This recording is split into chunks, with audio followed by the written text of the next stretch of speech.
사실 지지난주 달에 우리 전영기 목사님이 정 목사님 강의 한번 해주세요. 목사님 강의 좋아요. 그래서 제가 얼떨결에 제가 사무엘서에 좀 관심이 있어가지고 그럼 목사님 사무엘서 한번 제가 해볼까요? 그랬어요. 그래서 이제 하게 됐는데 사실 저는 뭐 구약 성서 신학자도 아니고 신학 박사도 아니고 저는 그냥 현장에서 목회하는 목회자이고 또 이제 제가 품성사회에 관심을 가지고 좀 공부하고 하다 보니까 품성사역이라는 거 만들어서 품성 가르치는 이제 사역들을 하고 이렇게 했는데 사실 그래 놓고는 막상 준비하니까 거의 한 달을 걸렸어요. 한 달을 어제 새벽 3시 30분에 PPT를 완성했습니다. 그러니까 한 달 전부터 시작해가지고 뭐 목회하면서 볼 보면서 이렇게 이제 차근차근 이렇게 준비를 했는데 어저께 이제 3시 30분에 이제 PPT를 완성을 해가지고 이제 오늘 아침에 이제 제가 원래 어쩌내게 보내드린다 그랬는데 이제 못 보내고 이제 오늘 아침에 보냈는데 제가 원래는 사무엘 상하를 다 좀 다뤄야 되겠다 생각을 했어요. 왜냐하면 사무엘서가 원래 이 상하로 나눠져 있지만 원래는 한 권의 책이었기 때문에 상하를 같이 해야 되겠다 생각을 했는데 제가 성격이 요즘 MBTI 공부를 해보니까 제 성격이 굉장히 거시적이고 이렇게 통합적으로 보는 그런 기질이 있으면서도 또 막상 뭐냐 하면은 딱 연구에 들어가면은 굉장히 델리게이트한 그런 세세한 부분까지도 놓치기 싫어하는 그런 또 성향이 있더라고요. 그래서 좀 꼼꼼하게 이렇게 하다 보니까 사무엘 상밖에 이번에는 안 되겠다. 시간적인 것도 그렇고. 그래서 이번에 좀 사무엘 상 꼼꼼하게 좀 들여다보고 그 다음에 기회가 되면은 또 사무엘 하도 이제 한번 다룰 수 있으면 다뤘으면 좋겠다. 하는 그런 이제 생각을 했는데 오늘 이 공부는 사실은 뭐 신학적인 그런 어떤 그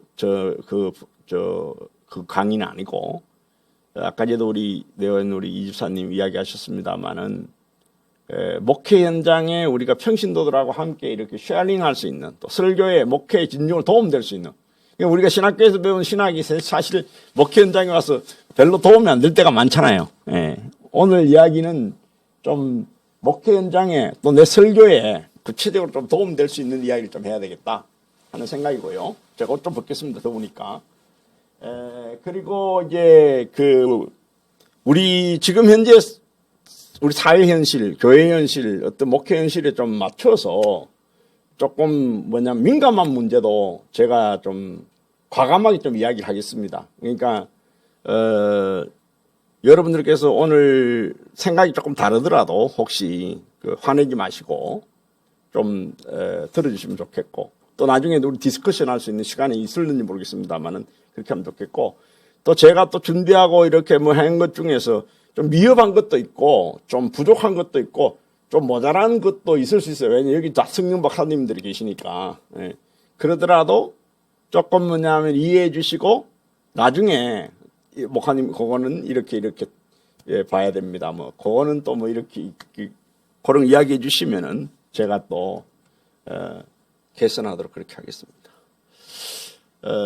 사무엘은 원래 한 권의 책이고 그리고 이 70인역에서는 왕국들의 책이라 그래서 비볼리오 바실레이오라고 그렇게 돼서 제1왕국기 제2왕국기 이렇게 선다 그래요. 그리고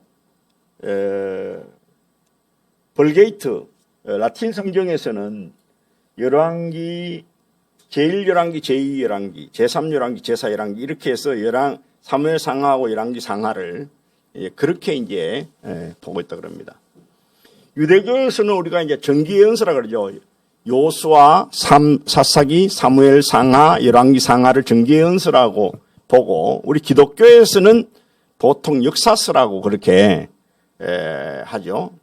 요수아, 사사기, 사무엘 상하, 열왕기 상하를 역사서, 역대기 상하까지도 뭐 역사서라고 그렇게 보고 사무엘의 뜻은 하나님의 이름 하나님께 들으시다 이런 내용을 되어져 있다고 그렇게 합니다.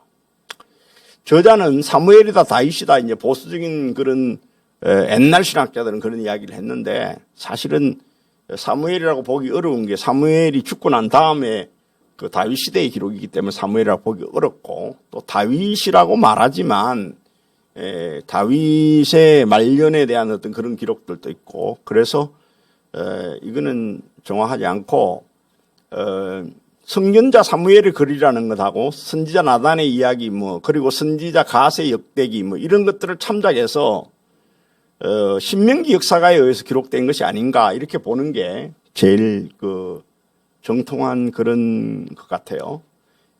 기록연대는 사무엘상 27장 6절에 아기스가 그날에 시글락을 그에게 주었으므로 시글락이 오늘까지 유다 왕에게 속하니라 하는 이 말에 의해서 유다 왕에게 속했다는 것은 분열 왕국 시대에 이 시글락이 유다에 속했다는 것이기 때문에 분열 왕국 직후부터 시작해서 북왕국이 멸망하기 그 어간에 기록된 것이 아닌가 이제 그렇게 이제 기록 연대를 추정합니다. 좀 보수적인 신학자들은 그다음에 역사 비평가들은 제2문서, 이문서가 혼합되어 가지고 현대의 사무엘과 완전히 편집된 것을 BC 650년에서 550년 경에 에스라 시대에 이제 신명기 사가들에 의해서 이 모든 것들이 이제 편집되어서 완성되었다. 이제 그렇게 이제 본다. 이제 그렇게 이야기합니다. 우리가 신명기 역사관은 뭐냐면 신명기에 보면은 하나님의 율법에 순종하면 복을 받고 불순종하면 화를 받는다. 또 이제 뭐냐면은 그 말씀 있지 않습니까? 그 말씀에 의해서 여호수아, 사사기, 사무엘기, 그다음에 열왕기가 이제 기록이 되어져 있는데 신명기 역사관 그 하나님의 말씀에 순종하면 복 받고 불순종하면 화를 받는 그게 권성징악이죠. 권성징악 인과응보의 그 신명기적인 역사관에 의해서 여호수아서, 사사기, 사무엘기, 열왕기가 이제 기록되어 있다. 라고 이제 그렇게 이제 신명기 역사관을 우리가 보는 거죠. 사무엘서의 이 핵심 내용은 신정에서 왕정으로 이양하는 그 과정에 대해서 기록을 하고 있고요. 그 다음에 왕정 설립 과정과 왕정의 개선 과정 그리고 통일 왕국의 융성과 발전에 대한 기록이 있고 그 다음에 이 그 신정과 왕정의 이 모든 이 사무엘이라든지 또 사울이라든지 또 다윗이라 이런 분들뿐만 아니라 여러 가지 어떤 그런 사건들이 메시아 왕국의 그 애언과 애표가 되는 것이다 하는 거고 그 다음 네 번째는 뭐냐면은 하나님의 의와 하나님의 나라가 이 사무엘서에 계시가 되어져 있다. 저는 이 사무엘서를 공부하고 또 사무엘서를 읽으면서 제일 느낀 게 뭐냐면은 하나님의 의 예수님이 너희가 먼저 그 나라와 그 의를 구하라 할 때 그 하나님의 의와 하나님의 나라가 이 사무엘서에 아주 정말 구체적으로 그렇게 계시가 되어 있구나 하는 걸 느꼈고 그 다음에 사무엘기를 공부하면서 복음이라는 게 신약에만 있는 것이 아니라 이 사무엘서 이미 구약에도 뭐냐 하면 복음은 있다. 그리고 바울이 이야기하는 이신칭이 성화, 이 모든 것들 영화, 그 구원의 여정들이 이미 뭐냐 하면은, 사무엘서에 보면 있다. 구약 성경에도 있다. 그러니까 뭐 자유주의 신학자들은 뭐 갑자기 뭐 바울이 이걸 종교적으로 창안한 것이다. 뭐 이신칭이 같은 거는. 예수님하고 상관없고 구약하고 상관없고 뭐 그런 이야기를 하는데 그거는 얼마나 어떻게 보면은 아주 무지몽매한 이야기고 성경을 모르는 이야기냐.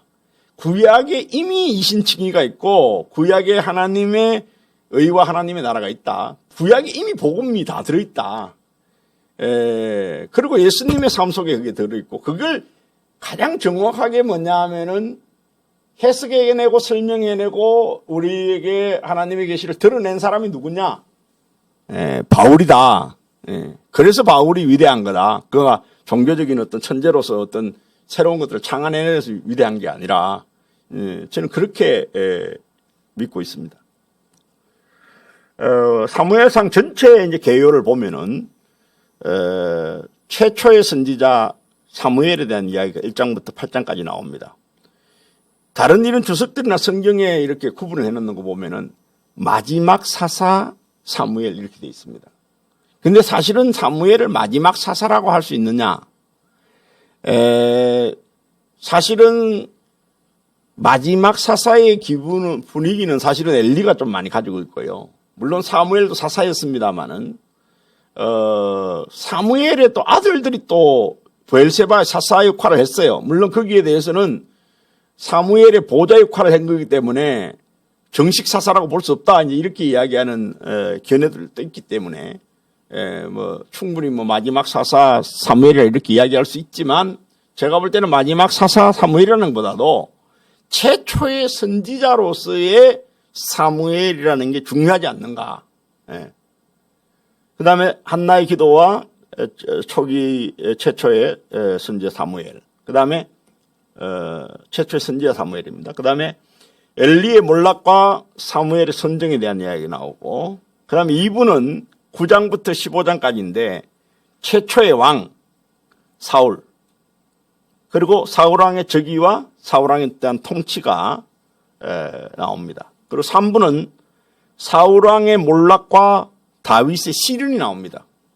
어떤 데는 뭐 사울왕의 몰락과 다윗의 승리 이러는데 사실은 다윗이 승리를 했다기보다는 사무엘상에서는 엄청난 시련과 고난과 어떤 어려움을 겪는 그 여정이 나옵니다. 그래서 16장에서 20장까지는 다윗의 등극 이야기 나오고 그 다음에 21장에서 27장까지는 다윗의 도피생활 나오고 그 다음에 28장에서 31장까지는 사울 왕의 최후에 대한 이야기가 나옵니다.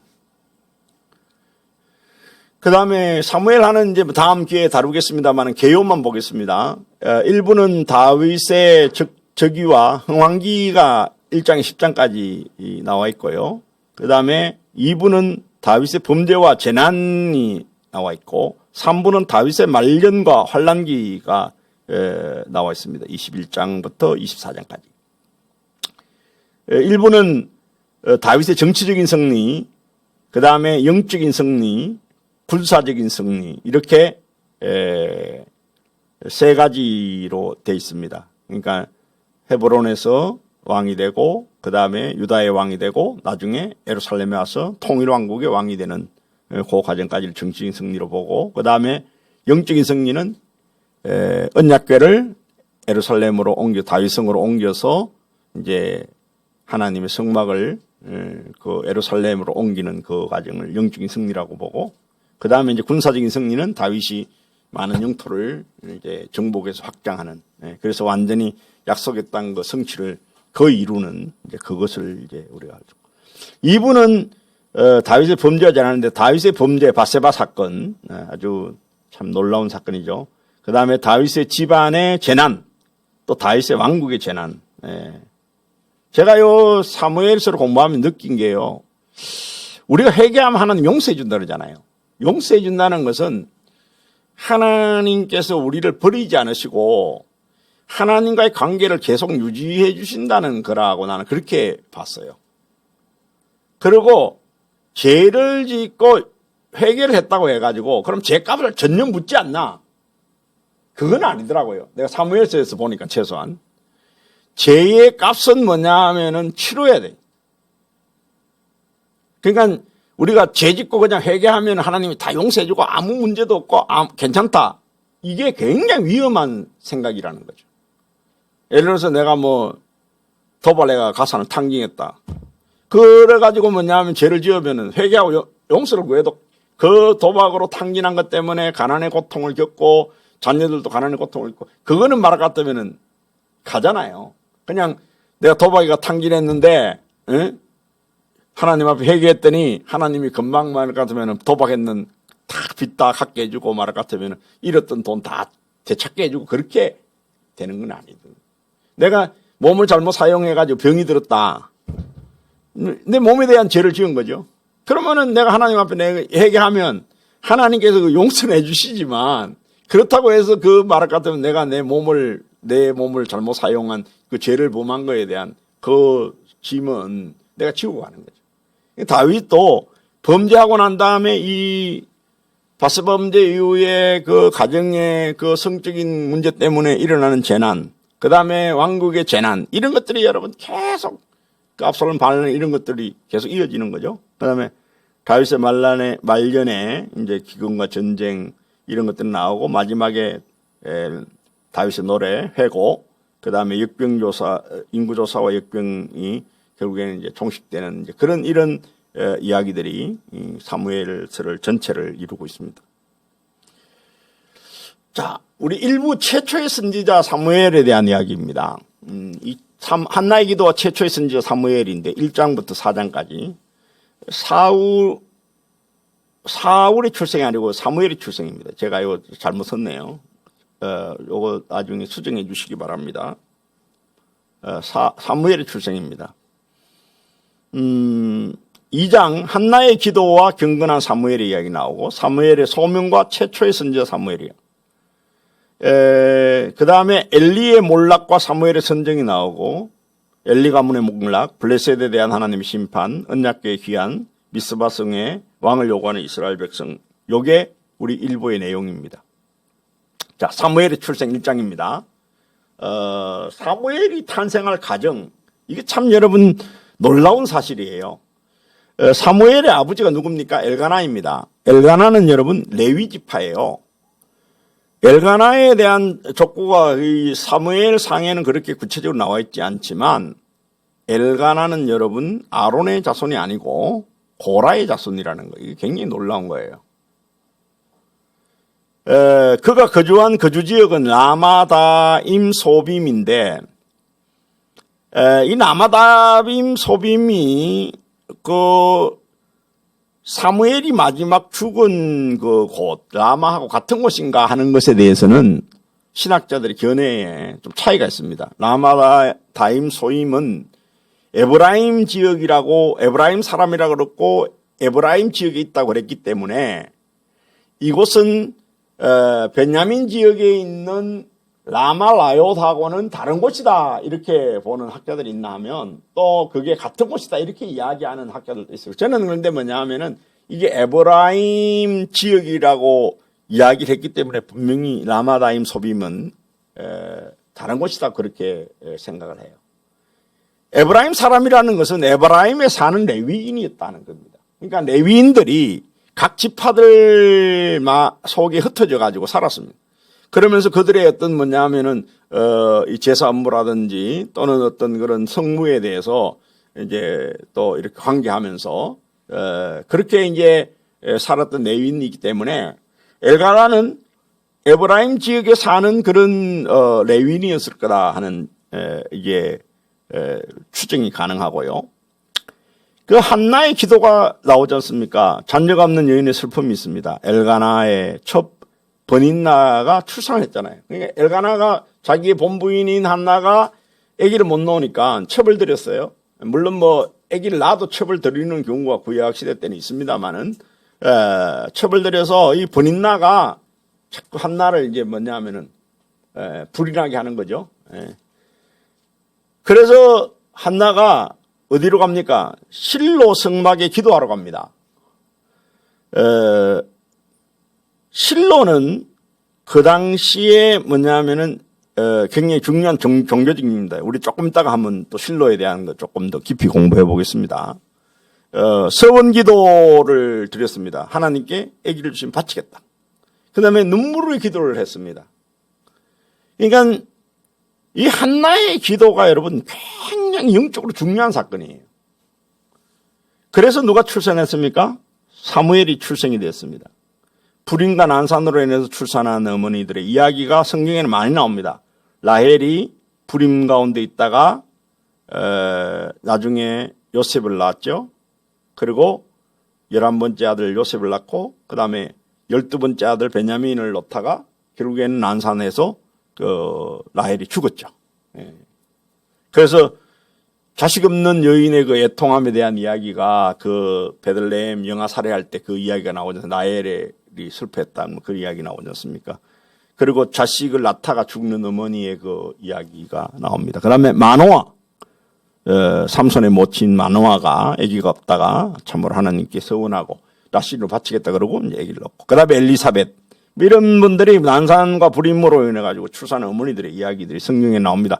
이런 분들을 통해 가지고 또 하나님은 중요한 일들을 그 사람들에게 맡기는 거죠. 그러니까 고난을 통해서 하나님은 어떤 축복의 통로가 되게 하시는 걸 우리가 봅니다. 3세의 성막에 바쳤습니다. 젖된 기간이 3세라고 그렇게 이제 보는 분이 있고, 또 13살에 아마 사무엘이 성막에 갔을 거다 하는 주장을 하는 사람도 있어요. 그거는 뭐냐 하면은, 엄마가 13살까지 키우고 보내지 않았나. 그런데, 이 3세의 성막에 바쳤다고 하는 분들은 뭐냐 하면, 성막에 수종드는 여인들이 있었기 때문에, 3세에 사무엘이 성막에 가도 충분히 그 성막에 수종되는 여인들이 돌봐주고 키워줄 수 있었을 것이다. 그래서 이제 3세에 바쳤다는 것이 오히려 이제 더 옳은 이야기다. 이렇게 이제 이야기합니다. 여러분, 실로가 어디쯤 있나 하면요, 실로가 지금 실로가 지금 여기입니다. 그리고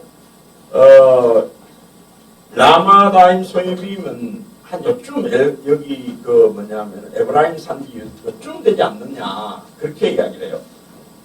바로 이렇게 걸어올 수는 없고 산지이기 때문에 이런 길을 따라 도보로 내가 구글맵에서 찾아보니까요, 한 6시간 정도 걸리는 거리가 꽤 많이 걸려요. 그리고 그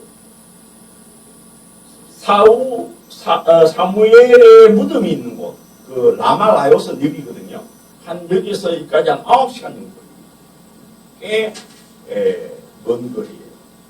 이제 그 출애굽할 때에 그 뭡니까 여러분, 그 언약궤가 요단강을 건너가지고 여리고로 들어오잖아요. 여리고로 들어오는데 여리고 여기 있죠. 길갈이 한 이쯤 있습니다. 길갈이 한 이쯤 있는데 처음에는 길갈에 있었어요. 그러다가 요수아 때에 요수아가 12지파의 땅 분배를 할 때에 그때에 실로의 성소를 세웁니다. 그래서 실로가 실로에서 라마에서 실로까지 여기 이 라마라는 것은 네비 사무엘 국립공원이 지금 가면 있죠. 여기 라마, 그러니까 라마 라요스를 말합니다. 라마 라요스 실로까지는 한 40km 정도 8시간 걸어서 그걸 9시간 13분 이렇게 그리고 아까 이제 라마 다소비면 한 이쯤 정도 거리가 될 거다. 이렇게 이제 추정합니다. 정확한 거는 몰라요. 같은 라마 여기가 같은 여기 고향이 여기에서 살았을 것이다 그러는데, 그러면 여기 베냐민 지파 땅인데 에브라임 지역이 아닌데 왜 에브라임 사람이라 그랬느냐, 이런 이제 실로는 에브라임 산지에 있고 베들레헴에서부터 한 동북쪽으로 15km 지점에 있고 높이는 고도가 379m 언덕에 있습니다. 가나안 땅에 처음 들어갈 때에 길갈의 해막을 쳤다가 실로로 해막을 옮겼습니다. 이곳에서는 방어에 유리한 그런 지리적인 조건 때문에 요수아 때의 정치 종교의 중심이 되었고 이곳에서 마지막 7지파 땅 분배를 받았습니다. 사사시대에는 실로에서 매년 여호와의 절기를 지켰습니다.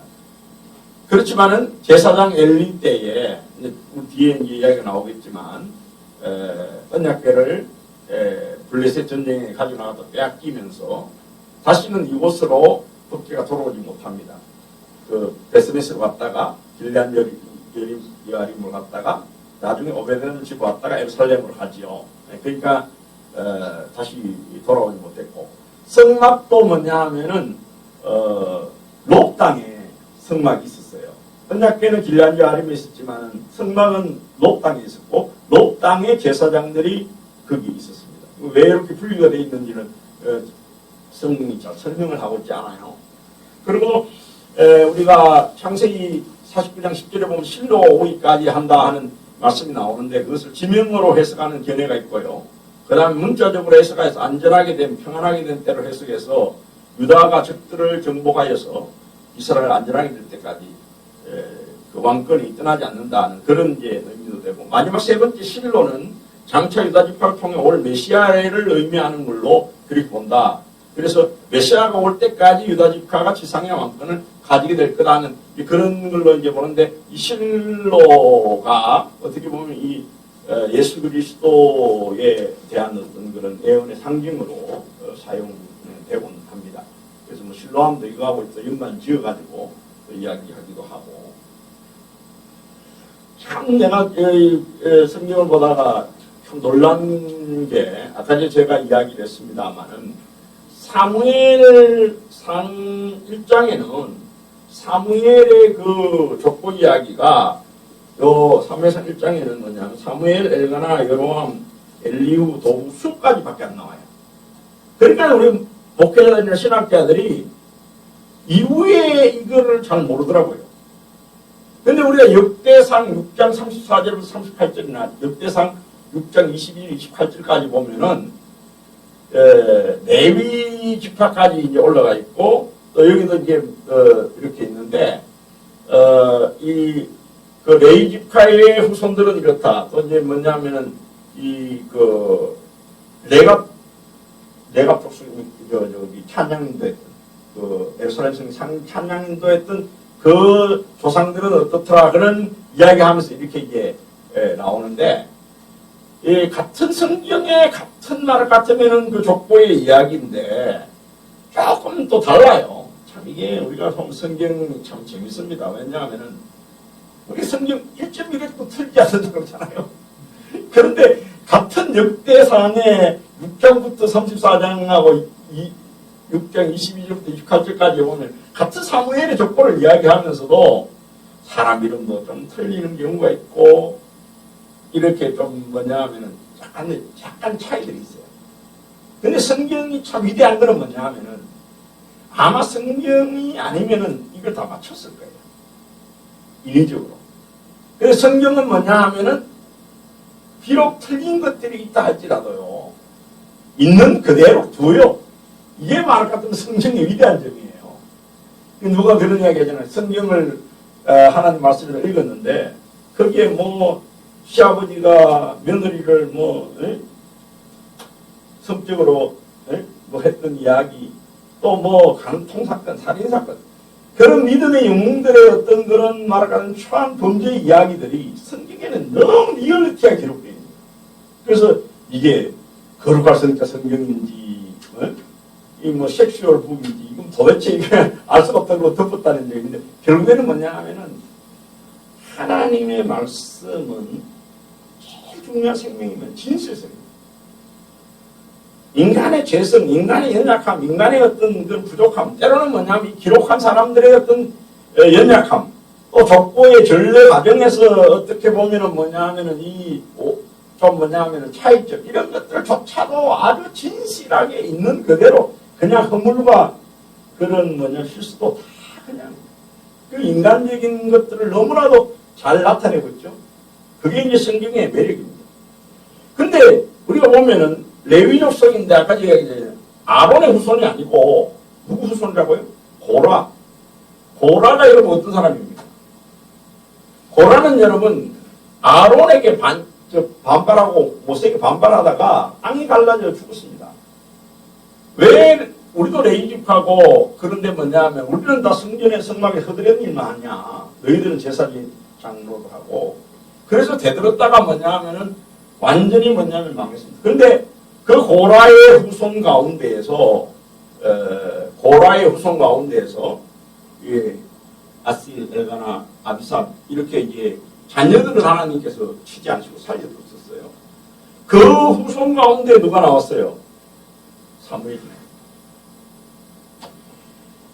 이거는 뭐냐 하면은 원래는 아론의 자손만 제사장 할 수 있습니다. 고라의 자손은 제사장 못해요. 그 사무엘의 뭐냐 하면은 제사장의 정통성이요, 혈통적으로는 없어요. 그러면 여러분 사무엘은 제사장권을 어떻게 받은 거예요? 아론의 후손 가운데 엘리 제사장의 가문이 몰락하니까 하나님께서 빗삼으로 제사장을 세운 분이 누구냐? 사무엘이.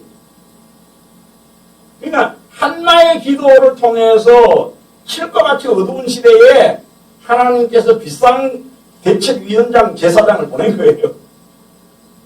그러니까 사무엘 후손에 계속해서 제사장 하지 않습니다.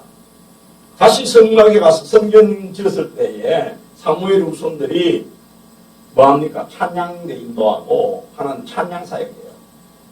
성가대합니다. 그래서 뭐냐면 우리가 10편에 보면 호라의 후손들이 시라는 말이 나오잖아요. 바로 이 호라의 후손들, 사무엘의 후손들의 시라는 게.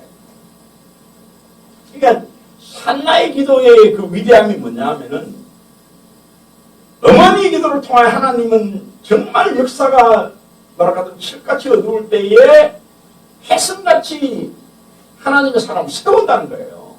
기도의 힘이 얼마나 놀라우냐는 걸 우리가 여기에서 보는 거죠. 그래서 우리 2장에 뭐 한나의 기도 경건한 삶을 나오는데 2장에는 보면은 완전히 컨트라스트가 됩니다. 어떻게 한나의 그 찬양이 나오고 그 다음에 엘리 제사장은 계속 쾌락한 일만 하는 거예요. 성전의 여인들을 뭐 성추행하고 그 다음에 재물들을 성전의 재물들을 말을 같으면은 도둑질 해가지고 팔아먹고 그렇게 하면서 뭐냐면 엘리 제사장들은 계속 범죄하고 그렇게 하는데 사무엘은 성소에서 수종을 잘 들고 그 다음에 하나님과 사람 앞에 총애받고 결국에 엘리 가문은 홍렵이 나서 망하는데 하나님께서는 누구를 세워요? 충실한 제사장을 세웁니다. 한나의 찬송 여러분 굉장히 중요합니다.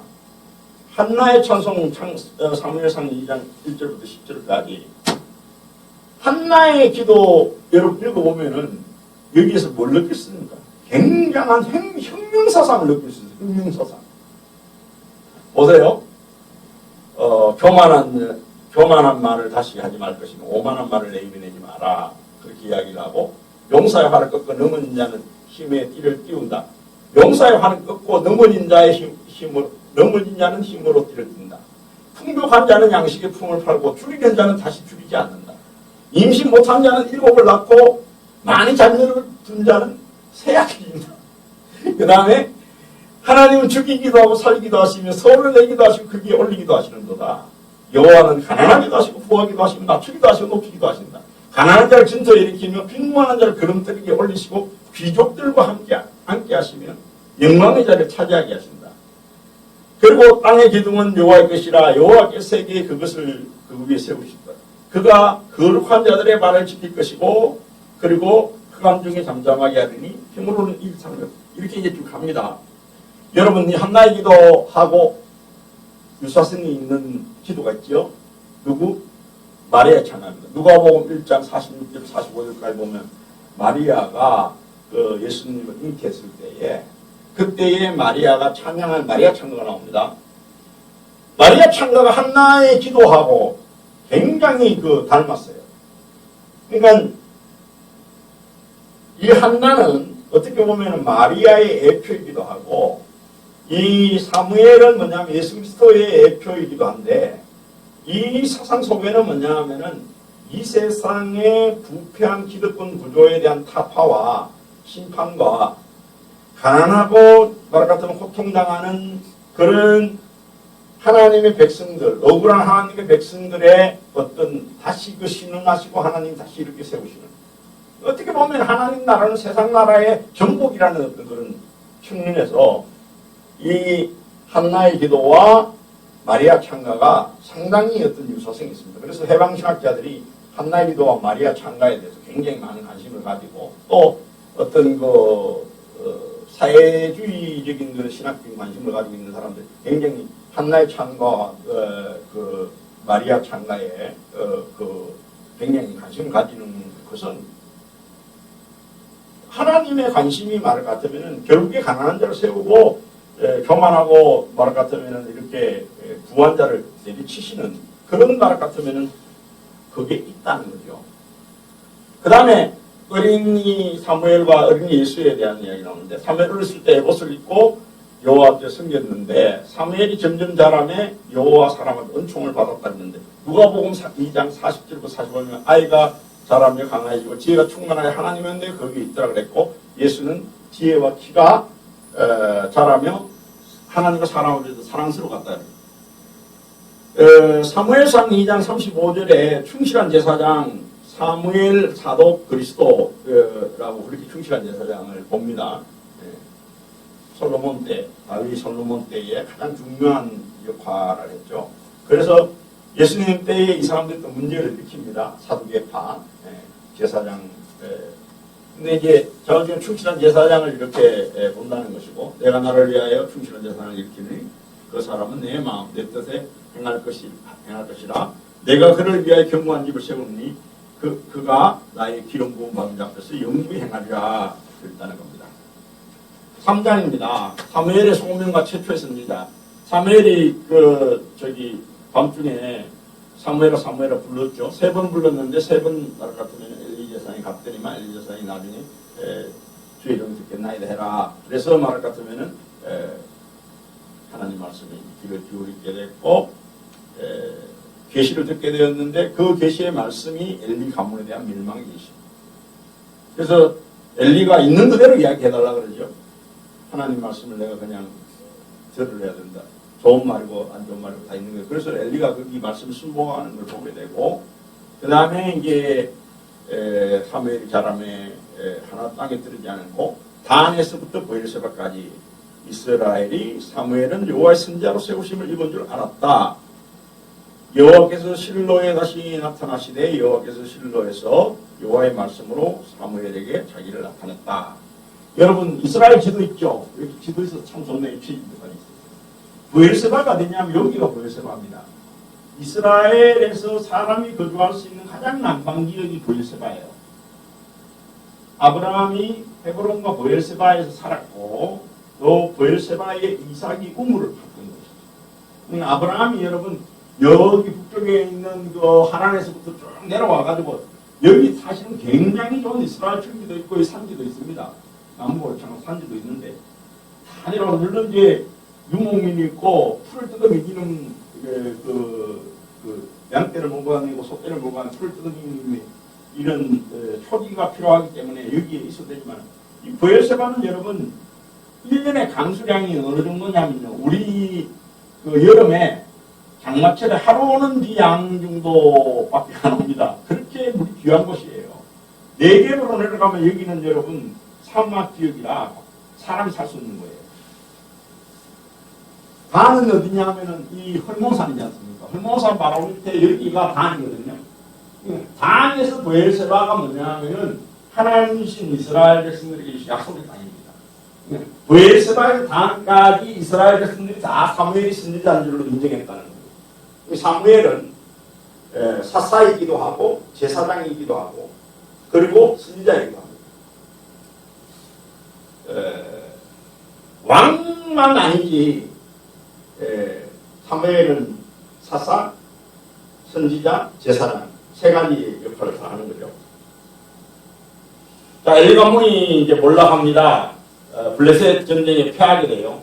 이스라엘 군대가 4,000명이 전사를 했습니다. 좀 지난 사건이죠. 근데 이제 이렇게 패하게 되니까 뭐냐 하면은 우리 언약궤를 가지고 나가 싸우면은 이길 수 있을 거다. 그렇게 이제 생각을 하고 언약궤를 앞세우고 언약궤를 가지고 나갑니다. 이게 뭐냐 하면 미신적인 신앙이죠. 십자가 달고 다니면 교통사고 안 날 거라고 생각합니다. 십자가 달고 다니면 교통위반 해도 안전할 거라고 생각하는 그거하고 똑같습니다. 결국에 언약궤가 어떻게 됩니까? 빼앗기게 되고 그 엘리 제사장이 아동자는 죽게 되고 엘리는 죽음으로 인생을 마치게 됩니다. 그런데 참 우리 재밌는 거는요. 엘리가 58세쯤 사사가 됐다 그렇게 생각해요. 이야기해요. 그리고 돌아가셨을 때가 40년 동안 사사와 제사장직을 했는데 98세에 사망을 했다 그래요. 근데 여러분 사무엘은 몇 세쯤 죽었을까요?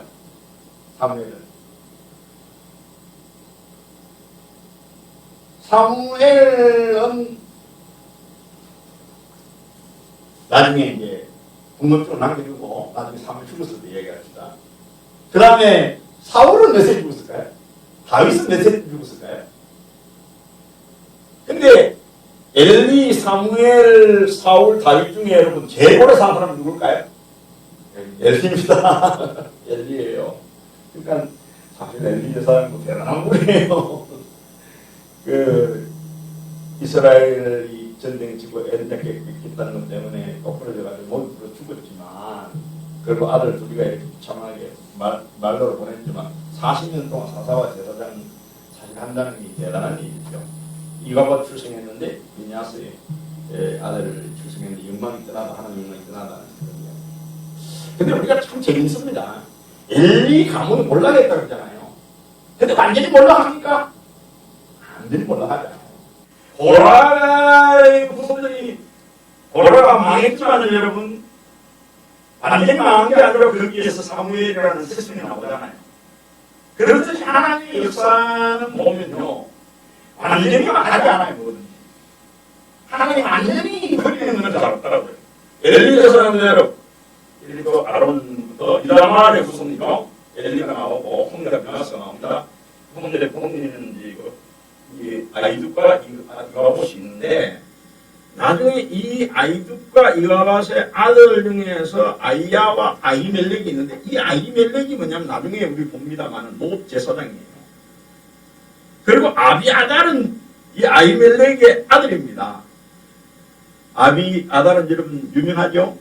다윗을 돕고 다윗과 함께 했던 제사장이에요. 나중에 뭐냐 하면은 솔로몬 왕위 계승 때에 이 아비아달이 줄을 잘못 써가지고 나중에 솔로몬이 이렇게 귀양 보내듯이 죽이진 않습니다. 아버지 때 귀한 공로가 있기 때문에. 그래서 홈리와 비나스로 그냥 끝나는 게 아니라 이렇게 역사가 또 이어지더라고요. 그러니까 하나님의 이 참 그 사람 쓰시는 방법이 참 오묘하다는 그렇게.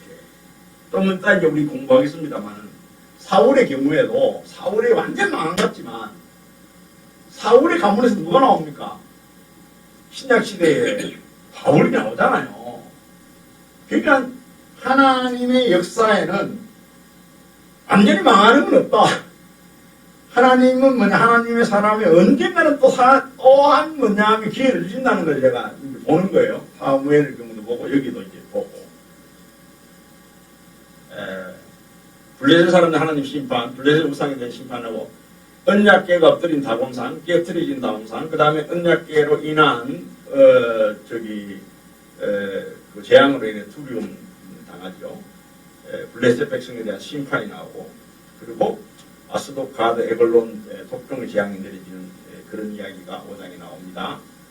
이 다곤이라는 이 신 참 재밌어요. 아주 오래된 신입니다. 메소포타미아에 3000년 전부터 이 다곤 신이 있었다고 합니다. 북서부에 살던 셈족, 아카드, 아시리아, 바빌로니아, 그리고 동부 셈족의 다산의 신입니다. 그러니까 우리가 에베소에 있었던 아데미 신상도 유방이 많잖아요. 그래서 다산의 신이잖아요. 다산의 신, 물질적인 풍요의 신이죠. 곡물, 생선, 업 이런 것들의 신으로 표현되는데 초기엔 아시리아 지역인 이 에볼라와 우가리트 지역의 주민들과 아모리네를 숭배되었습니다. 블레셋 사람이 주신으로 여겨져서 반인 반어의 형상을 가지고 있습니다. 인어의 형상을 가지고 있어요. 그리고 아스돗과 가드의 신전이 있었고요. 구약 성서에 삼손이 죽은 곳 가사의 다곤 신전도 알려져 있고, 그리고 성경에는 바알과 함께 우상을 표현되고 있고, 가나안 문서에는 바알의 아버지가 다곤이다. 블레셋 민족 원래 해양 민족이었고요. 가나안 지중해 연안에 정착했을 때에 이 다곤을 가지고 왔고, 이 다곤이 바알, 아세라의 어떤 그런 신으로 이렇게 부자관계, 이렇게 또 부부관계를 맺으면서 이렇게 신들이 이렇게 우상을 형성되었어요. 이 독일 베를린에 있는 박물관에 아시리아 다곤 제사장 구조가 있는데 성수통입니다. 여기 이제 물고기가 있고 여기 다리 이 물고기가 있고 사람 있고 여기도 물고기가 있고 사람 손이 있고 그렇죠. 네. 그래서 이제 이렇게 다곤 신전의 제사장의 모습입니다. 네. 다곤 신상도 뭐 이런 비슷한 물고기 형상과 사람 형상이 같이 이렇게 믹스되어 있지 않았을까 하는 이제 그런 이제 추정을 하게 되는 거죠. 다곤 신전에 이 전리품인 언약궤를 갖다 놨는데 다곤 신상이 거꾸로져 가지고 말할 것 같으면 완전히 몸뚱아리가 완전 부서져 버리니까 이 블레 사람들이 이제 이 언약궤를 어떻게 처리할 건가 하는 걸 회의를 하죠. 반환 회의를 하고 그래서 젖먹이는 송아지가 있는 암소 2마리에게 실어가지고 이제 뭐냐면은 이스라엘 쪽으로 보내서 가게 되면 이거는 이제 신의 뜻이 이스라엘 돌아가게 하는 거다. 그래서 이제 베스메스라는 언약궤를 매게 하고 그 다음에 이제 속건 제물로 아스돗, 가드, 아글론, 가드, 에글론 5개의 중요한 이 블레셋의 성읍입니다. 이게 블레셋이라는 것은 사실은 뭐냐 하면 한 나라만 말하는 건 아니에요. 이 5개 도시 국가의 동맹이 블레셋입니다. 가드왕 아기스도 있고요. 이 에글론은 아사도, 그다음 가사, 이 도시마다 왕이 있어요. 그리고 그 왕들의 동맹이 뭐냐 하면은 블레셋이다 하는 걸 여러분 아시고. 그 다음에 이제 그 5개의 금독종을 만들어가지고 거기에 같이 베스메스로 가는 그 소에 같이 이렇게 태워서 보내죠. 속건적으로. 베스메스인들이 당한 베스메스로 이제 뭐냐면 요수아의 밭으로 소들이 오게 되니까 그러니까 너무 반가워가지고 그 베스메스 사람들이 그 언약궤를 들여다봅니다. 들여다보다가 몇 명이 죽었어요? 5만 하고 갈로를 치고 70인 이렇게 사망했다 이렇게. 근데 이제 신학자들 이야기는 그 당시에 예루살렘 인구도 5만이 안 됐는데 무슨 이 베스메스가 이 시골이 그렇게 됐겠느냐. 그래서 이제 70인일 거다. 또 뭐 이제 약간 히브리어로 약간 그 옷 착오가 있었을 것이다 하는 그런 이야기가 있습니다. 근데 이거 5만 빼도 되는데 갈라해가 써놔요. 참 성경은 참 착해요 보면은. 그러니까 뭔가 인위적인 걸 하지 않으려고 되도록이면 있는 그대로 표현하려고 애썼어요. 그게 꼭 좀 뭐냐 하면은 무리한 그런 숫자가 있더라도 길라니아림으로 옮깁니다. 베스메스 사람들이 감당이 안 되니까 길라니아림 사람들에게 너희들 와서 가져가라 그래요.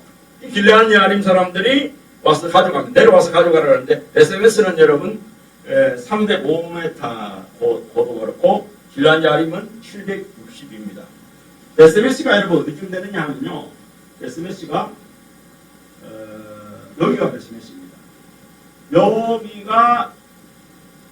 여기가 예루살렘이고요. 베스메스고 길라니아림은 어디쯤 되느냐 하면 요쯤 됩니다. 그러니까 여기 가드 쪽에서 요렇게 와가지고 요렇게 와서 요렇게 예루살렘으로 이제 성경만이 가는 거죠. 그러니까 길갈에서 와가지고 실로로 왔다가 전쟁이 가져 나갔다가 요렇게 뺏겨가지고 요렇게 와서 요렇게 와가지고 예루살렘 오래되면 이제 잠시가 있다가 이렇게 대충 여러분 성막의 이동 경로를 아시겠죠? 자, 걸갈에서 실로로, 실로에서 에베네셀로, 아벡으로, 그 다음에 아스돗으로, 가드로, 그 다음에 베스메스로, 길라니아림으로, 예루살렘으로 이렇게 성막이 이동되는 경로입니다. 성막이 아닌 언약궤가. 네, 오늘 제가 지금 금방 베스메스이, 그 다음에 길라니아림, 그 다음에 예루살렘 이렇게 트라이앵글 기업이다. 길라니아림이 약간 고지대, 지금 현재 길라니아림의 모습입니다.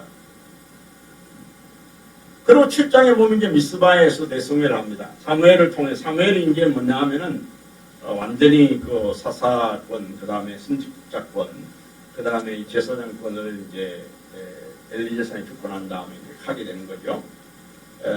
길르앗 야알은 안치된 언약궤가 한 20년 동안 길르앗 야알임이 있습니다. 그리고 아스다롯과 바울 신을 우상을 건절시키고 그리고 미스바에 모여서 금식성회를 합니다. 미스바라는 것은 망대 또는 파수대라는 뜻인데 조금 미스바가 어디 있냐 하면 여러분 여기에 예루살렘이 여기 있으면 예루살렘 밑에 여기에 라마가 있고 라마 옆에 한 요쯤 미스바가 있습니다.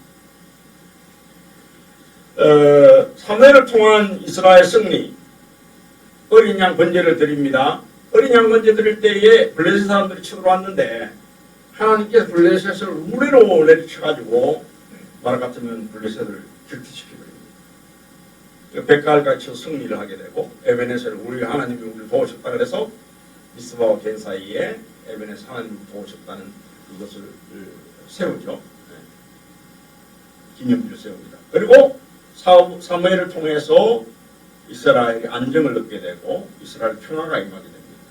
사무엘이 베델, 길갈, 미스바를 순회하면서 그렇게 해서 이스라엘을 통치하는 겁니다. 에베네셀을 미스바와 겐 사이에 에베네셀을 빚을 세웠다는 여호와께서 도우셨다. 라마다 심소를 빌면 아까 실로에 여기 한나와 엘가나가 살면서 이렇게 했다는 곳이고 미스바와 라마 여기가 뭐냐 하면은 사실은 사무엘이 선지자로서 사사로서의 역할을 하고 기능을 하면서 머물렀던 곳은 라마예요. 지금도 여기 보면은 라비 사무엘 국립공원이 있고 여기 사무엘의 무덤이 있고 그렇죠. 미스바는 여기고 그리고 이제 미스바와 베델과 길갈 이렇게 순회를 하면서 여기 주로 이제 그때 좀 사람들이 많이 살았던 것 같아요. 주로 이제 순회하면서 이스라엘을 통치하는 그런 일을 합니다. 이 라마는 여러분 무슨 지역일까요? 베냐민 지파 지역. 그러니까 예루살렘에서 여기까지는 베냐민 지파 지역이고 이쪽으로는 에프라임 지파 지역. 어떤 좀 알면은 성경을 이해하는 힘이 도움됩니다. 왕을 요구하는 이스라엘 백성들 8장에 패역한 사무엘의 두 아들이 나옵니다. 사사는 사실은 뭐냐면 우리가 사사기에도 보면 세습되는 경우가 없어요. 아비멜렉이 그 기도원의 아들 아비멜렉이 지가 스스로 사사라 그러고 뭐 왕이라 그러고 막 그렇게 했습니다. 그거는 지가 스스로 한 거고 사사는 세습되는 경우가 없습니다. 제사장은 세습됩니다. 근데 이제 요엘과 아비야가 이 사무엘의 두 아들이 부엘세바에서 사사직을 했습니다. 사무엘이 이제 주로 여기에 뭐냐면 예루살렘 여기에 그 베냐민과 이 에프라임 지역 여기가 지금 현재 이스라엘의 통치 영역이기 때문에 이 부엘세바까지 사실은 거리도 멀고 하니까 이 지역 남방 지역까지 못하니까 여기 아들들을 보내가지고 아들들을 여기에서 사사를 역할을 하게 했는 것 같아요. 근데 이 아들들이 뭐냐 하면은 아주 뇌물을 받고 불분명한 판결을 하고 이 별로 그렇게 평이 좋지 않습니다. 그래서 이제 왕을 장로들이 와서 요구하게 됩니다. 사무엘의 아들들이 당신 같지 않다. 열방과 같이 왕을 세워달라. 그렇게 이야기를 하게 됩니다. 그런데 하나님께서 경고하시죠. 징병이라든지 징역이라든지 세금이라든지 노예라든지 이런 그 폐해가 따르고 그 다음에 너를 버림이 아니고 나를 버리고 나의 왕권을 거부하는 것이다. 그렇게 이야기하면서 왕병제의 폐해를 이야기합니다. 그리고 왕을 요구하는 이 백성들에 대해서 비판적으로 왕정을 허용합니다. 그래서 이제 우리가 참 재밌는 거는요. 성경 보면 재밌는 거는 왕에 대한 폐해를 쭉 이야기하잖아요. 8장에 보면은 젊은 분들 침입받고 여자들이 어려움 당할 것이고 그 다음에 무공 착취가 있을 것이고 부동산 착취도 소문 착취 세금 이런 것들이 왕계도가 생기면 생길 수 있는 폐해라는 이야기입니다. 신정과 왕정을 비교하면은 신정은 여러분 하나님이 통치하시고 제사장 사사 선지자를 통해 직접 통치하시는 것이고 그 다음에 신권 중심이고 백성이 존중받고 공동체에 어울림 더불어 사는 그 공동체고 사회적 약자를 배려하는 그 복지체제고 고아가부 가난한 자를 대표하는 사회적 약자를 돌보는 것이 하나님의 신정체제의 특징입니다. 왕정체제는 왕이 통치하고 왕을 통한 위임 통치를 하게 되고 그러니까 귀족이 통치하는 거죠. 왕권 중심이고 왕과 귀족이 존중을 받고 계급체제이고 질서와 규율 통제가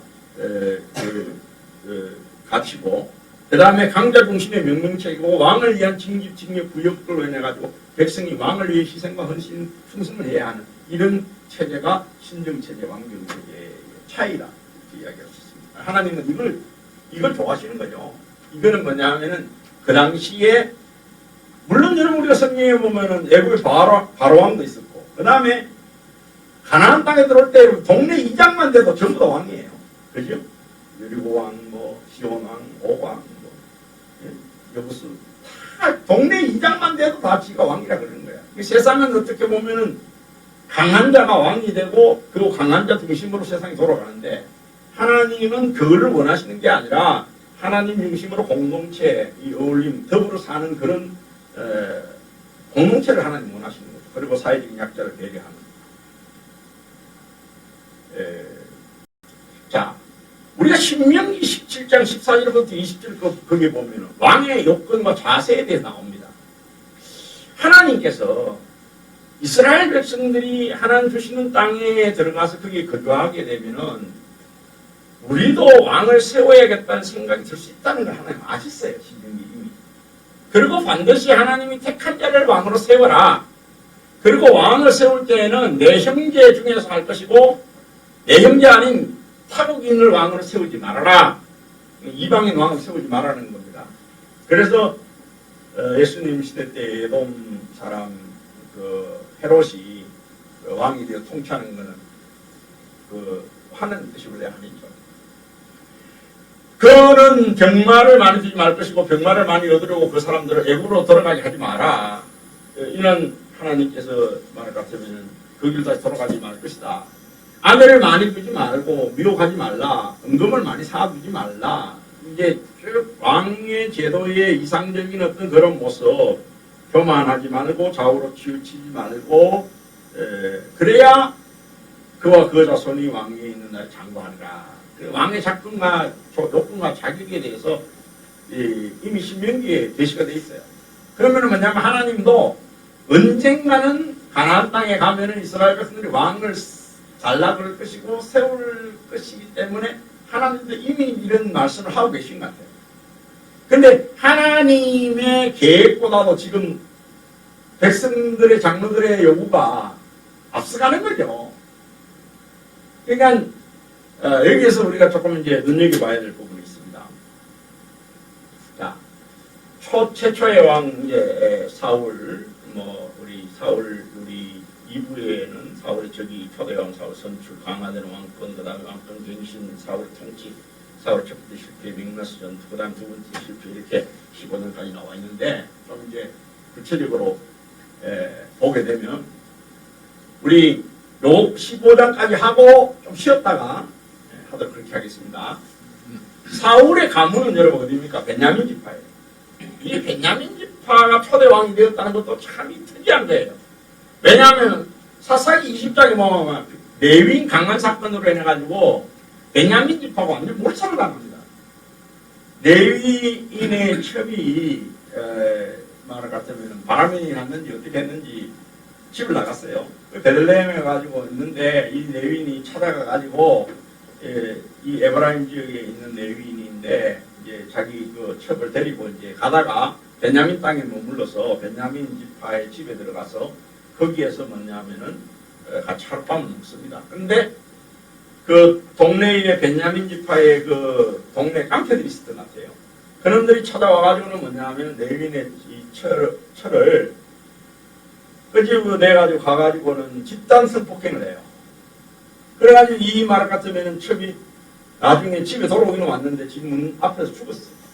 그러니까 이 레위인이 화가 난 거예요. 그 자기 아내를 먼저 한 12손가락을 내가지고 이스라엘 각 지파에게 소포로 보내면서 내가 레위 베냐민 지파의 땅에서 이런 일이 있었다. 그러니까 이스라엘이라는 지파가 막 화가 난 거예요. 그런 나쁜 놈들이 어디 있냐. 우리가 그 베냐민은 혼내줘야 된다. 그래가지고는 와가지고는 베냐민을 작살을 한 거야. 그래가지고 600명만 남고 베냐민 지파가 완전 망했어요. 어떻게 보면은 여러분 베냐민 지파는 안 그래도 막내 지파인데다가 거기에다가 이 사사기 20장의 이 끔찍한 사건 때문에 완전 망한 그런 지파예요. 그런데 참 놀라운 건 하나님은 왜 뭐냐면 에브라임 지파나 무슨 유다 지파나 뭐 다른 그런 지파들이 많은데 왜 베냐민 지파에서 초대 왕을 세우셨을까 하는 그게 참 여러분 하나님의 또 이 승리의 놀라운 점입니다. 하나님은 약한 자를 여러분 들어서시고 하나님은 어떻게 보면 고통당하고 고난당하는 자를 하나님은 또 세우시는 그런 하나님의 놀라운 그런 승리가 있어요. 인물은 준수한 소년이었고 그리고 저 준수한 자가 없다고 할 정도로 키도 크고 뭐 아주 외모도 잘생겼습니다. 그리고 사울은 처음 하나님이 선택받을 때는요 사환의 이야기를 경청하고 아버지 말씀에 순종하고 또 효도하고 또 사무엘이 뭐냐면 같이 식사 잡을 때 말을 같으면 A도 갖추고 또 뭐냐면은 네가 왕이 된다 그러니까 막 숨으면서 말하고 나는 베냐민 지파고 나는 뭐냐면 왕이 될 자격이 없습니다 그러고 하는 그런 겸손함까지 다 갖춘 그런 말을 같으면 멋진 상황이었어요. 사무엘이 임한 기름 부어서 지도자로 삼아라 그랬고 그리고 블레셋의 구원을 자 백성이 요구하는 것에 응답할 수 있는 그런 자다고 하나님이 사무엘을 이야기했습니다. 사무엘과 사울이 만찬을 넙죽다리 식사를 할 때에 상석에 누구를 앉혔냐면 사울을 앉혔습니다. 사울의 가게도 아비엘의 아들 기스고 기스 아들 사울이고 사울의 아들 딸이 좀 나오죠. 그리고 삼촌이 누굽니까? 넬과 아브렐. 이 사촌 관계인데 숙부 관계인데 이 넬과 아브렐이 중요한 그 군대 장관의 역할을 하죠. 그리고 요나단이 첫째 아들, 그 다음에 아비나답, 그 다음에 말기수와 이스보셋, 그 다음에 메락과 미갈이 있습니다. 요 사울의 두 딸은 처음에는 다윗에게 메락을 준다 그랬다가 나중에는 미갈을 줬는데 미갈도 뭐냐 하면 베냐민 지파 사람한테 또 이렇게 그거 해버리는 그런 가슴 아픈 사연도 있죠. 자, 10장 초대왕 사울의 선추 주전한 1050년경인데 사무엘이 사울왕을 기름 부었습니다. 그리고 왕으로 임명받는 세 가지 표징을 줬어요. 사울이 귀가 도중에 암나기를 찾았다는 소식을 들었고 그 다음에 베델에 올라가는 세 사람을 만나서 빵 2개를 받는다는 거, 그 다음에 하나님의 산에서 여호와의 영이 임해서 새 사람이 되는 거, 이 세 가지 그 예언이 다 이루어졌습니다. 그리고 뭐냐 하면은 길갈에 가서 7일 동안 대기하라 그럽니다. 성령님의 임재를 체험하고 사울이 새 사람이 됐다 그럽니다. 그리고 사울이 귀갓길에 암나기 찾았다는 소식을 듣게 되고요. 그리고 사울의 왕위 선출식이 17절부터 27절까지 있습니다. 이거는 바로 뭐냐 하면은 왕으로 기름 부음 받은 거는 하나님과 사울 개인 간에 이루어진 그 안수행이고, 요거 왕위 선출식은 뭐냐 하면은 제비 뽑기 해가지고 베냐민 지파가 뽑히고 기스의 집안이 뽑히고 그 다음에 사울의 집 뽑히는 공동체적인 그런 뭐냐 하면은 승인 절차가 이루어집니다. 그 다음에 이제 공경에 처한 야베스 거민들, 암몬 왕 나하스가 아주 잔인한 요구를 합니다. 야베스 사람들은 한쪽눈을 빼가지고 자기한테 다 보내라 그렇게 아주 못된 그거 하죠. 그래서 야베스 사람들이 굉장히 공경에 처했는데 그때 뭐냐 하면은 사울에게 도와달라 그래 사울 출병해가지고 이스라엘 30만 명, 유다 3만 명, 10분의 1이죠 유다하고. 근데 자꾸 이렇게 나누는 게 이제 나중에 이제 분열 왕국에 이런 조짐들이 여기에 있습니다. 유다 지파하고 이스라엘 그 11지파를 자꾸 나누는 거. 나중에 베냐민 지파와 유다 지파에 이제 들어가게 되죠. 사울이 승리를 하게 되고요. 사울의 왕권에 대해서 폄하하고 무시하는 자들이 있었어요. 그래서 그들을 처벌해야 된다고, 그들을 징계해야 된다고 그렇게 요청하지만 사울이 그렇게 하지 말아라. 그러고는 자비를 베풉니다. 관용과 자비의 품성도 있어요. 그러면서 이제 이 왕권이 다져지죠. 그래서 길갈에서 사울 왕이 즉위식을 하게 됩니다. 이거는 이게 뭐냐 하면은 대관식이에요. 사울 왕이 이제 공식적으로 이제 뭐냐 하면은 이스라엘의 왕이다 하는 이제 그 대관식을 하는 거죠.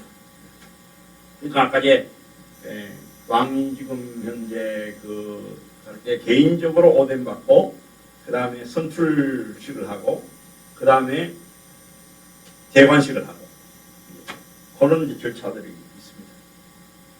그 다음에 이제 그 왕권을 한번 갱신을 해요. 왜 갱신을 하느냐 하면은 이때까지는 뭐냐 하면은 사무엘의 사사건하고 사울의 왕권이 같이 병행해 갔습니다. 그런데 이제 사울이 이제 뭐냐 하면은 자기의 사사직을 회고하고 그리고 이스라엘의 구속사를 회고하고 그리고 이제 뭐냐 하면은 사사로서 이제 자기가 은퇴를 하는 거예요. 그러니까 우리 목사 은퇴해도 목사직은 가지고 있잖아요. 목사 이름 가지고 있잖아요. 그렇지만 목사의 목회 활동을 하지 않잖아요. 그와 마찬가지로 이제 사무엘이 사사직을 은퇴를 하고 이제 사울에게 완전한 그런 왕권을 완전히 통치권을 완전히 이양하는 그 단계가 바로 여기에 있습니다. 사울이 사사직을 하면서 백성을 속이거나 압제한 일이 없고 뇌물을 취하거나 부정축제하지 않았고 새로운 지역에 천하도 기꺼이 정치적인 권한을 이양했다는 이야기를 하면서 자기의 사사직에 대해서 회고를 하고 있습니다. 굉장히 사무엘은 이상적인 그런 사사직을 한 거죠. 그 다음에 출애굽 17일 사사를 보내는 왕이 요구하는 것에 대해서 왕들이 이런 구속사적인 회고를 하고 그 다음에 이게 사울 왕을 다시 이제 뭐냐면 왕권을 공고히 하는 확고하게 하는 그런 확인해주는 그런 절차를 밟습니다. 사울을 왕으로 세운 분은 누구라? 하나님이시다. 사울을 왕으로 세운 하나님이라는 것 그걸 확고하게 이렇게 이야기를 하고 그러면서도 뭐냐면 하나님의 상과 벌은 백성의 행위가 있다. 상불의 법칙을 반드시 지켜야 된다. 아까 신명기사가 이야기했죠. 그러면서 뭐냐면은 사울과 백성들에게 하나님의 계명을 철저하게 지키고 하나님 법도를 지켜라 하는 것을 이제 다짐을 하는 거죠. 그러니까 그래서 갱신이라는 것은 계약 갱신이라는 것은 계약이 혹시 흐트러질까 싶어서 한 번 더 계약서를 펴놓고 계약이 이렇게 돼 있으니까 확고하게 해야 돼. 그러고 말할 것 같으면은 하는 그런 절차를 말합니다. 그 다음에 사무엘의 마지막 경고 우상 숭배하지 말아라. 하나님께서 이스라엘 결코 버리지 않는다. 사무엘 중보자의 사명 기도시는 죄를 결코 범치 않겠다. 내가 지금 사사직에서는 은퇴하지만 계속해서 남아나여서 가서 기도하고 영적인 일을 내가 힘쓰겠다. 그 다음에 그럼에도 너희들이 거역하면 멸망하는 게 필수적이기 때문에 필연적이기 때문에 너희들은 조심해라. 그 이야기를 하는 거죠. 13장 이렇게 왕권갱신을 하고 그렇게 어렵게 왕이 되고 왕권갱신을 했는데도 사울이 또 첫 번째 실패를 합니다. 불신앙적인 행위라기. 사울은 몇 세에 즉위했어요? 40세에 즉위했어요. 2년 후에 상비군 3,000명을 모집을 했습니다. 상비군이 블레셋 수비대를 칩니다. 블레셋이 사울을 쫓습니다. 블레셋의 역공으로 전황이 불리해져가지고 백성들이 두려워합니다.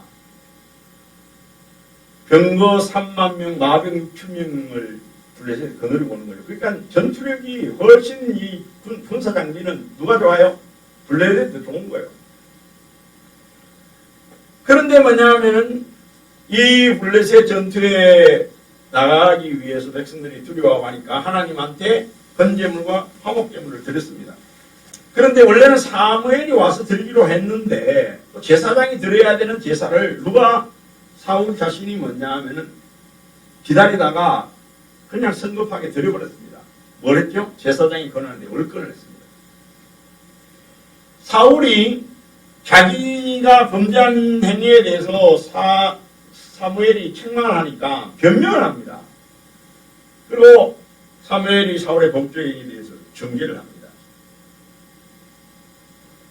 사울의 군대와 블레셋 군대의 전력 상황, 이스라엘의 보병 3개 부대밖에 없었습니다. 블레셋은 철병과 마병을 보유하고 있습니다. 이스라엘 청동기 문화였고 블레셋은 철기 문화예요. 피타이트로. 그러니까 어떻게 보면은 군사적으로 이렇게 굉장히 열세에 있는 그런 이스라엘의 상황이라는 그런 이야기죠. 자, 사울의 생애와 전투인데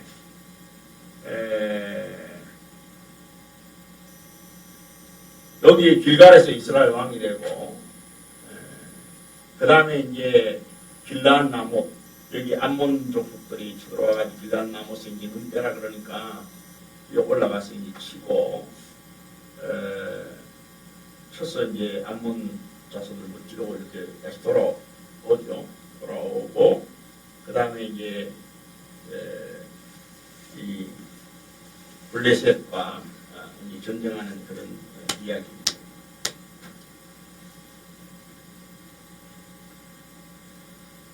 14장 믹마스 전투. 아까 전에 믹마스가 어디죠?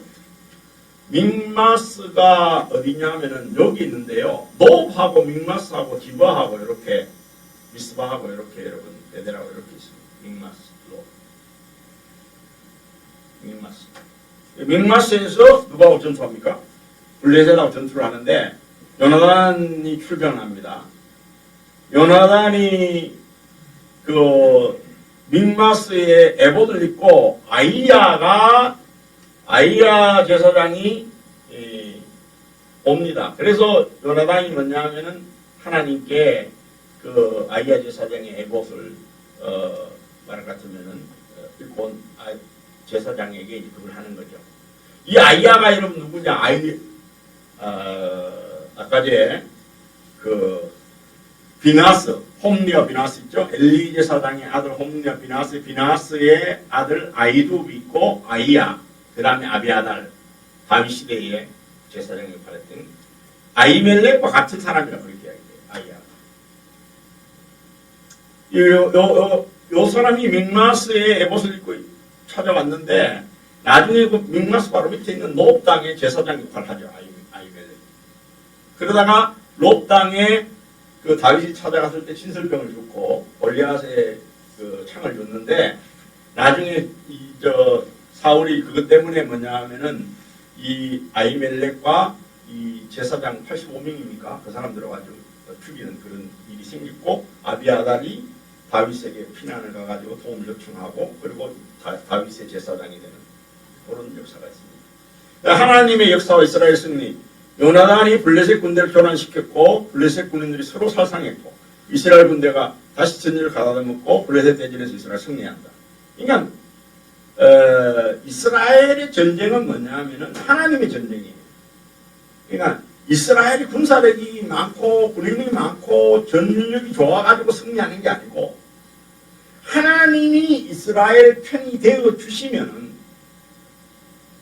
우리가 때려가지고 블레셋 군대를 멸절시키는 아니면 블레셋 군대가 서로 말할 것 같으면은 살상해가지고 망하게 하든지 기도원 전쟁처럼 하나님의 전쟁은 그런 특징이 있습니다. 그래서 결국에 전쟁을 승리하는 건 하나님의 은혜라는 거. 그 다음에 사울이 망년대에 맹세를 합니다.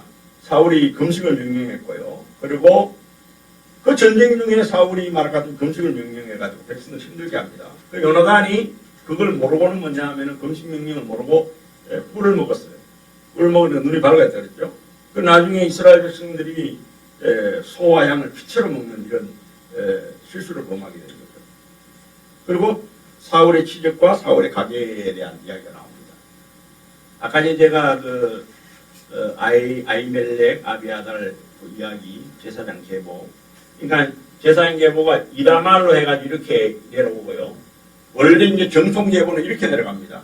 사독이 정통 계보가 되는 거죠. 그러니까 하나님께서 비상으로 이다말의 후손들을 잠시 엘리와 비나스와 아이둑과 아이멜렉과 아비아들을 쓰시는 거죠.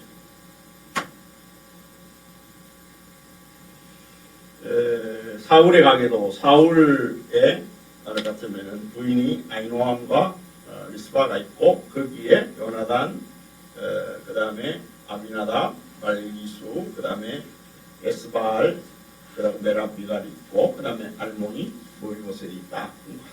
사울의 가게도입니다. 사울이 두 번째 실패를 합니다. 아까 첫 번째 실패는 뭐였죠? 블레셋 전쟁에 나갈 때 제사장이 해야 되는 제사를 월권하는 행위를 해서 사무엘에게 책망을 당하고 정죄를 받습니다. 한 번 실수했습니다. 근데 두 번째 또 실수를 해요. 두 번째 실수는 뭐냐 하면 아말렉을 진멸하는 하나님의 명령입니다. 아말렉이 여러분 굉장히 중요합니다. 세상의 모든 악의 상징이에요. 이스라엘이 이 세상 모든 걸 만나는 원수의 상징이 아말렉입니다. 그래서 아말렉을 하나님 진멸하는 거예요. 블레셋은 진멸하라 그래요, 안 해요? 블레셋은 진멸하라 그러지 않아요. 근데 아말렉은 진멸하라 그래요. 사울의 범죄, 헤렘이라는 이 진멸하는 이 명령을 어겼다는 거죠. 그리고 전리품들을 가져왔다는 거예요. 사무엘 책망을 합니다. 왕권을 유지하기 위해서 사울이 노력을 하죠. 그렇지만 사무엘과 사울은 이제 결별하게 빠이빠이하게 됩니다. 하나님이 너를 버렸다. 한 번 실수는 봐주지만 두 번 실수 못 봐준다. 그리고 이 아말렉을 진멸하는 이 명령을 실천하지 않은 것에 대해서 하나님이 굉장히 화를 내십니다. 왜 그럴까요?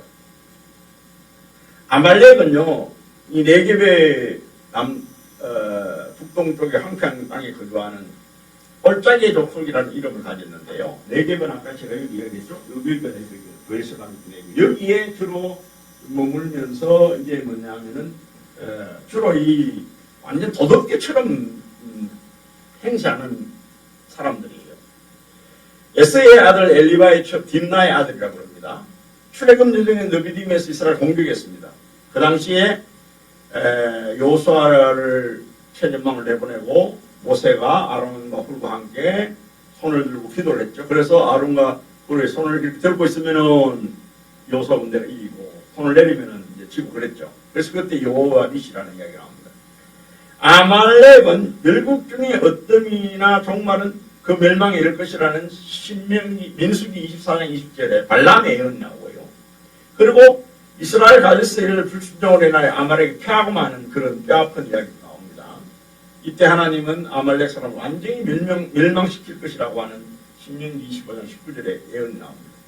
왜 그럼 하나님은 블레셋이나 다른 열방에 대해서는 그렇게 막 진멸하라까지 명령 안 하시는데 아말렉은 왜 진멸하라 그러냐?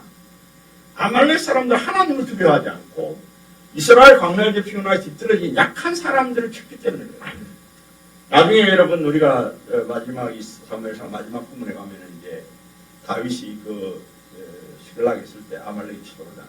근데 여인들 어린아이들까지 다 약탈해 갑니다. 그러니까 이 아말렉 족속들은 뭐냐 하면은 기본적인 전쟁에 그걸 안 지켜요. 전쟁을 하더라도 여러분 군인들끼리는 싸우더라도 여인들과 어린이들과 노약자들과 장애자들은 보호하는 그것이 바로 같으면은 전쟁의 신사협정이에요. 그런데 이 아말렉은 뭐냐 하면은 약한 사람, 어린이, 노약자, 장애자 이런 사람들까지도 뭐냐 하면 무자비하게 공격하고 무자비하게 약탈하고 무자비하게 하기 때문에 하나님께서 싫어하십니다. 사사기에 보면 아말렉이 미디안과 연합해서 모압왕 에울을 도와가지고 북이스라 공격했던 이야기가 나오고요. 그때 사사 에욱과 기도원이 물리쳤던 이야기 나옵니다. 사울이 진멸하라고 했는데 진멸하지 않아서 하나님 위임을 받았고요. 시글락에 다윗을 가지고 공격했다가 다윗이 퇴치가 됐습니다. 여인과 어린이를 무자비하게 약탈하는 아말렉인을 멸절시키는 하나님의 명령은 히스기야 때에 시몬 자손에 의해 가지고 이루어졌고, 그리고 또 에스더 때에 보면은 아말렉의 후손인 아각 사람 하만, 그 하만의 말을 같으면은 하만이 누굽니까?